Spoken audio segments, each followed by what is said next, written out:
నా పేరు Anitha, age 50 years. నాకు 35 years ఉన్నప్పుడు హైపర్ థైరాయిడ్ డయాగ్నోసిస్ అయింది. ఇండియా వచ్చినాక కిమ్ సన్షైన్కి ఎండోక్రైనాలజిస్ట్కి వస్తే అప్పుడు వాళ్ళు డయాగ్నోసిస్ చేశారు ఏంటి అంటే ఈవెన్ పారాథైరాయిడ్ కూడా ఉంది అని చెప్పి. సో డాక్టర్ విమలాకర్ రెడ్డి దగ్గరికి పంపించారు. వచ్చి డాక్టర్కి ఇట్లా ఇది సిచ్యుయేషన్ అన్నీ చూసి అప్పుడు నెక్ స్కాన్ అవన్నీ చేసినాక సో ఫైనల్గా సర్జరీ ఒకటే క్యూరబుల్ అని చెప్పేసి అప్పటి వరకు సఫర్ అవుతున్న థైరాయిడ్ని complete thyroidectomy and parathyroid surgery చేసేసారు డాక్టర్ విమలాకర్ రెడ్డి గారు. అది 7 years బ్యాక్ అయింది. 7 years తర్వాత మళ్ళీ నాకు 4 years బ్యాక్ గాల్ బ్లాడర్లో స్టోన్స్ ఉన్నాయని డయాగ్నోసిస్ అయింది. పెయిన్ వస్తుండే రైట్ సైడ్ అప్పర్ అబ్డామిన్లో. సో అప్పుడు మళ్ళీ స్కానింగ్ అది తీస్తే స్టోన్స్ ఉన్నాయి అని ఫస్ట్ మెడిసిన్స్తో ట్రై చేశారు డాక్టర్స్. సో ఏమి రిజల్ట్ మళ్ళీ సేమ్ ప్రాబ్లం అట్లాగే కంటిన్యూ అవుతుంటే సర్జరీ ఒకటే క్యూర్ అని చెప్పేసి సేమ్ డాక్టర్ విమలాకర్ రెడ్డి గారే మళ్ళీ గాల్ బ్లాడర్ లాప్రోస్కోపిక్తో చేశారు.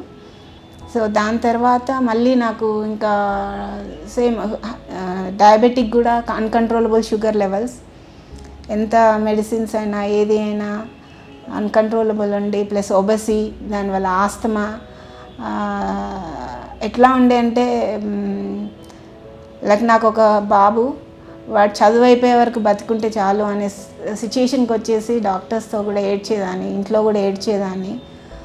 సో ఫైనల్గా అంతకుముందు తెలుసు స్లీవ్ గ్యాస్ట్రిక్టమీ ఇది బేరియాట్రిక్ సర్జరీ అని, బట్ నాకు కొన్ని పర్సనల్ డౌట్స్ ఉండే అది ఎంతవరకు కరెక్ట్ ఫీజబుల్, అది అవుతుందా లేదా. ఎందుకు అంటే నేను న్యాచురల్ వేస్లో చాలా ట్రై చేసినాను, ఏది వర్కౌట్ అవ్వలేదు.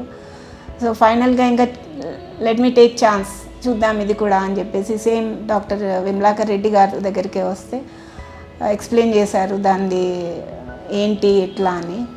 సో ఇన్ని చేసి ఇన్ని అవస్థలు పడుతున్నాను, ఇది కూడా చూద్దాము అని చెప్పేసి ఐ వెంట్. సో సక్సెస్ఫుల్గా కంప్లీట్ అయింది. ఇప్పుడు నాకు 11 months కంప్లీట్ అయినాయి. ఆల్మోస్ట్ 33 kgs ఏదో తగ్గిపోయి ఇప్పుడు రైట్ నౌ నేను ఇన్ని సర్జరీస్ అయినా కానీ 50 years ఇన్ని సర్జరీస్ అయినా కానీ ఇప్పుడు వితౌట్ హెల్పర్ నేను ఇంట్లో పని అంతా చేసుకుంటున్నాను, వంట పని అన్నీ ఇంట్లో కావాల్సిన పని.